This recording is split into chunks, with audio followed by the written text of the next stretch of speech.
Assalamualaikum warahmatullahi wabarakatuh. Perkenalkan, nama saya Dina Rahmawati, NPM 1921983. Saya berasal dari program studi Ekonomi Pembangunan.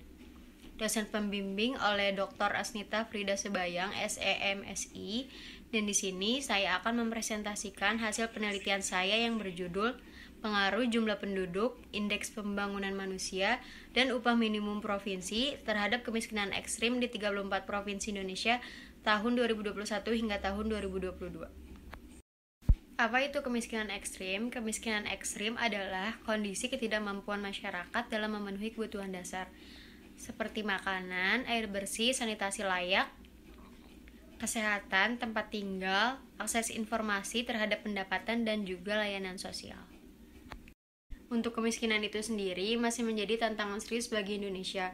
Kompleksitas masalah tersebut dipengaruhi oleh faktor-faktor multidimensional yang terlibat, sehingga menjadi prioritas utama dalam pembangunan berkelanjutan bagi pemerintah Indonesia. Untuk identifikasi masalah dan tujuan penelitian terlampir. Adapun teori kemiskinan yang digunakan dalam penelitian ini berasal dari teori kemiskinan Malthus. Beliau menyatakan jika kemiskinan kronis disebabkan oleh pertumbuhan penduduk yang pesat di suatu negara. Untuk teori kemiskinan kedua, saya menggunakan teori dari Samuelson dan Nordhaus. Beliau menyatakan jika jumlah penduduk miskin di negara berpenghasilan rendah disebabkan oleh dua hal pokok, seperti rendahnya kesehatan dan gizi dan perbaikan mutu pendidikan yang lambat. Metode analisis yang digunakan dalam penelitian ini adalah regresi data panel dengan pendekatan random effect model. Untuk kerangka penelitian pada variabel jumlah penduduk dikutip dalam Sari tahun 2021 menghasilkan output, biaya produksi rendah, dan pembangunan ekonomi terhambat. Selanjutnya, pada variabel indeks pembangunan manusia dikutip melalui Budi Jana tahun 2020 menghasilkan output penurunan kualitas hidup. Dan yang terakhir, pada UMP dikutip dalam Sari tahun 2021 menghasilkan output ketidakseimbangan ekonomi dan penurunan daya beli.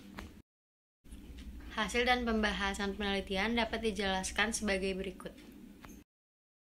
Untuk uji pemilihan model regresi data panel melalui 3 uji. Yang pertama uji Chow. Uji Chow untuk membandingkan antara common effect model dan fixed effect model. Diketahui pada tabel nilai probabilitas cross section F itu kurang dari 0,05, maka diputuskan jika fixed effect model lebih baik dari common effect model. Yang kedua uji Hausman. Uji Hausman untuk membandingkan antara fixed effect model dan random effect model.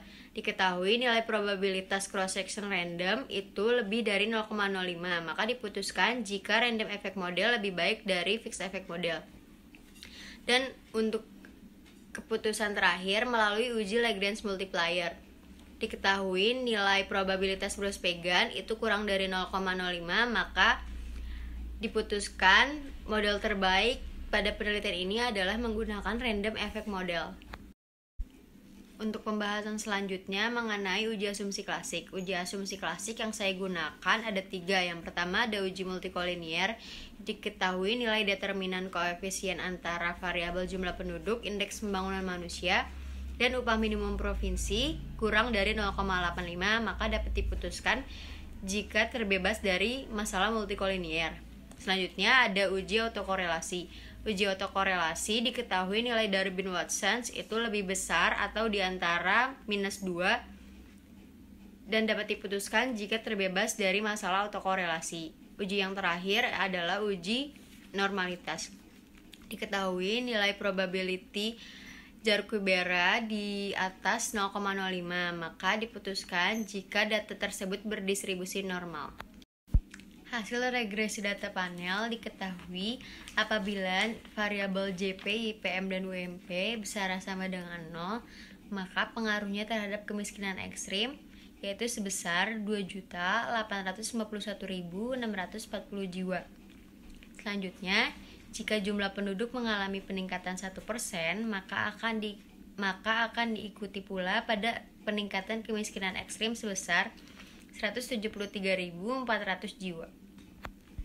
Poin ketiga, jika indeks pembangunan manusia mengalami peningkatan sebesar 1%, maka akan diikuti pula pada penurunan kemiskinan ekstrim sebesar 14.244 jiwa.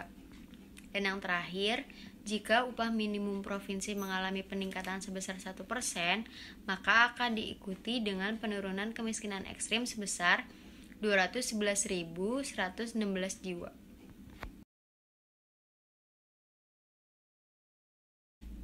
Untuk kesimpulan dan saran terlampir, mungkin cukup sekian presentasi yang dapat saya sampaikan. Kurang lebihnya mohon maaf. Wassalamualaikum warahmatullahi wabarakatuh.